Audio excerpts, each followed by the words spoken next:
Hola amigos, el arte del francotirador no es un producto de la destreza militar moderna, sino un proceso natural a lo largo de la historia. Las piedras han sido sustituidas por lanzas, las lanzas por arcos, los arcos por ballestas y las ballestas por armas de fuego. Cada uno de estos avances tecnológicos ha ido acompañado de un aumento del alcance y la precisión del disparo. El objetivo, sin embargo, siempre ha sido el mismo: sobrevivir y abatir al enemigo antes de que acabe contigo. O mejor aún, antes de que nadie se dé cuenta. Simo Häyhä está considerado como el francotirador más eficaz de la historia. Sorprendentemente, el francotirador finlandés solo tardó unos meses en establecer su récord, y todo eso sin utilizar una mira telescópica. Simo nació el 17 de diciembre de 1905 en el Gran Ducado de Finlandia, que entonces formaba parte del Imperio Ruso, en el municipio de Rautjärvi. Era el séptimo de 8 hijos de una familia luterana. Tuvo una infancia llena de trabajo duro en la granja familiar y el clima frío, haciendo al niño fuerte y perseverante. Fue con sus hermanos mayores a la escuela popular de Miettila. La pesca y la caza eran ocupaciones constantes de la familia Häyhä. A los 17 años, Simo ingresó a la Guardia Blanca, el cuerpo de seguridad finlandés, donde tuvo un gran éxito en el tiro, ganando el primer puesto en la competición de Viipuri. Su experiencia como cazador y el tiempo de entrenamiento lo ayudaron mucho para ser francotirador. Era capaz de acertar a 16 objetivos en un minuto a una distancia de más de 150 metros, teniendo en cuenta que tenía que cambiar cargadores que solo contenían 5 cartuchos.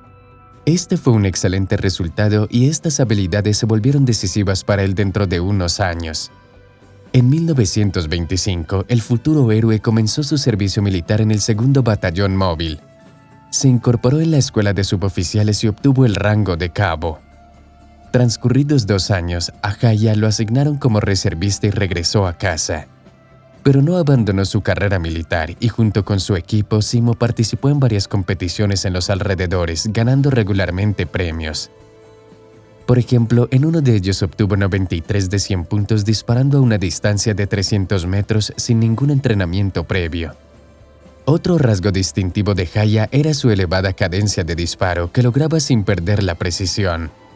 En 1934 llevó a cabo un entrenamiento especial de francotirador en la fortaleza de Uti.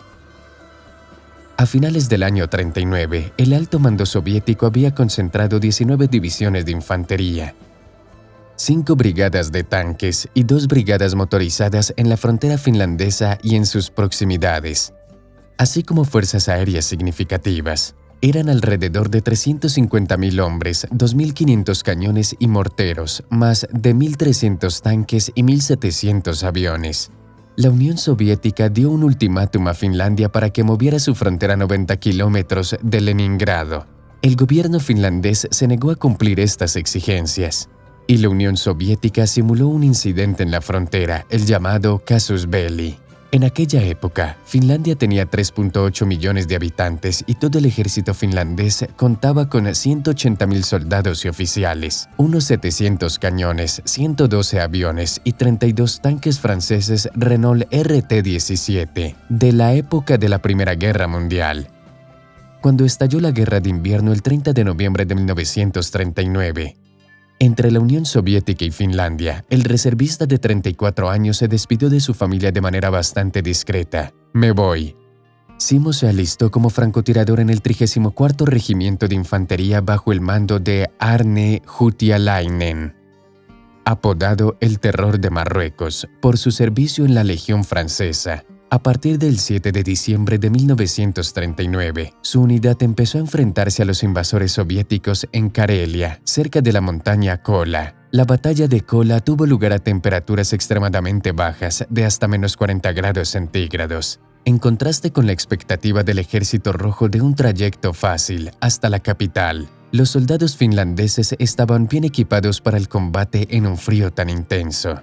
El primer ataque soviético fue respondido con ataques de artillería, fuego de infantería y francotiradores del lado finlandés. Los finlandeses también utilizaron una táctica sencilla pero eficaz. Numerosas unidades móviles de soldados esquiadores se dirigían a los flancos y la retaguardia de las fuerzas soviéticas que avanzaban efectuaban ataques intensos para asestarles un golpe a tropas enemigas y desaparecían rápidamente en el bosque. Además, emplearon otras tácticas de guerra de guerrillas. Al igual que otros francotiradores finlandeses, Simo Häyhä iba vestido de camuflaje blanco con una capucha cosida de tela ordinaria, ropa de abrigo debajo, botas calientes, la cara cubierta con una especie de máscara de lana blanca y en general estaba bien equipado para el frío finlandés. Tomaba mínimas provisiones de alimentos, salía al anochecer y volvía al cabo de un día. Intentaba tomar una buena posición, cubrirse de nieve, compactar la nieve delante de su rifle, verter agua para que el disparo no dispersara la nieve. Y cuando el enemigo se acercaba, se metía nieve en la boca para que ni siquiera el vapor de su respiración revelara su ubicación. Todo esto lo hacía imperceptible para el enemigo. Sus objetivos principales eran los oficiales soviéticos, los únicos que al principio tenían camuflaje blanco, como también los francotiradores y observadores de fuego de artillería. Una semana después, las tropas soviéticas decidieron retirarse y reagruparse debido a las grandes pérdidas. A partir de entonces, Simo se hizo rápidamente conocido en los círculos militares. Sus impecables disparos acababan con cada vez más hombres del Ejército Rojo. Solo en los 3 primeros días de diciembre obtuvo 51 bajas enemigas. El recuento final no se pudo determinar ya que los cuerpos permanecieron en el lado soviético. Häyhä había desarrollado una técnica y una táctica de francotirador perfectas para las duras condiciones invernales. La distancia más larga desde la que el francotirador les disparó a los soldados soviéticos fue de solo 450 metros. Simo utilizó un arma de francotirador destinada para los guardias blancos, el fusil finlandés Sako M2830, con el número 60974. A diferencia de los francotiradores enemigos, él prefería disparar con la mira abierta. Esta mira permitía captar el objetivo más rápidamente, a diferencia de la mira telescópica, cuya lente se empañaba y se helaba fácilmente en invierno. Además, el reflejo en la lente delataba la ubicación del francotirador y las miras ópticas obligarían al francotirador a mantener la cabeza unos centímetros más alta, lo que aumentaría en gran medida el riesgo que le dispararan, y su baja estatura de 161 centímetros también le fue útil en el combate. Le era más fácil esconderse. Además de su rifle de francotirador, también utilizaba el subfusil Suomi KP-31 para el combate a corta distancia. La información sobre el francotirador de alto nivel se extendió rápidamente por el frente, aumentando la moral del ejército finlandés defensor. En el Ejército Rojo, Simo fue apodado la Muerte Blanca. Muchos de nosotros hemos oído hablar de los francotiradores finlandeses que tenían emboscadas en los árboles, llamados cucos. Pero ese método de guerra en solitario dejaba al soldado subido en un árbol con pocas posibilidades de retirada, e incluso la menor herida podía provocar una caída letal. Lo más probable es que la leyenda de los cucos surgió en las plataformas de observación instaladas en los árboles para los observadores de artillería finlandeses. En realidad, los francotiradores con camuflaje blanco se desplazaban sigilosamente en esquís hasta una posición y la preparaban cuidadosamente. La ropa gruesa y cálida ayudaba a estabilizar su pulso y su respiración. Simo, la Muerte Blanca, se orientaba bien por el terreno, eran sus tierras. Además, era un excelente cazador. El año pasado, los familiares de Simo descubrieron por casualidad un cuaderno llamado Memorias de Guerra, escrito por el francotirador unos meses después de la guerra. Las memorias no eran nada largas, apenas una docena de páginas. Antes de la Navidad de 1939, el corresponsal Mika Valtari me fotografió a mí y a otro soldado como si fuera una especie de milagro. En ese momento había 150 rojos en mi lista de pecados en horizontal, escribió Häyhä. El capellán militar Antti Rantamaa registró en su diario que desde el comienzo de la guerra hasta el 6 de marzo de 1940, Häyhä había disparado a 259 soldados del Ejército Rojo con un rifle de francotirador y a 250 con el subfusil Suomi KP-31 de 9 milímetros cuando luchaba con su escuadrón.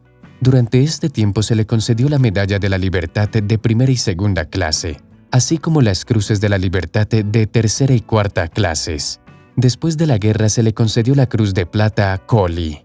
empezó una caza del experimentado francotirador con equipos especiales de contrafrancotiradores que lo perseguían, plantando minas terrestres y con ataques de artillería sobre posiciones sospechosas de francotirador. La muerte blanca parecía invencible, pero justo una semana antes de que terminara la guerra, el 6 de marzo del 40, Haya fue gravemente herido en el lado izquierdo de la mandíbula inferior. Una bala explosiva le desgarró la parte inferior de la cara y le destrozó los huesos. Simo perdió el conocimiento y solo pudo recuperarlo en el hospital hasta el 13 de marzo, el día en que terminó la guerra. Fue tratado en un hospital de Helsinki durante mucho tiempo. La lesión requería cuidados minuciosos y operaciones frecuentes. Su mandíbula fue reconstruida a partir de un fragmento de hueso del muslo y en total Simo se sometió a 26 operaciones. A causa de esta grave lesión y a pesar de sus peticiones, no dejaron que el francotirador fuera a pelear en la guerra de continuación de los años 41 al 44. Poco después de la guerra, Haya fue ascendido de cabo a subteniente por el mariscal de campo Karl Mannerheim.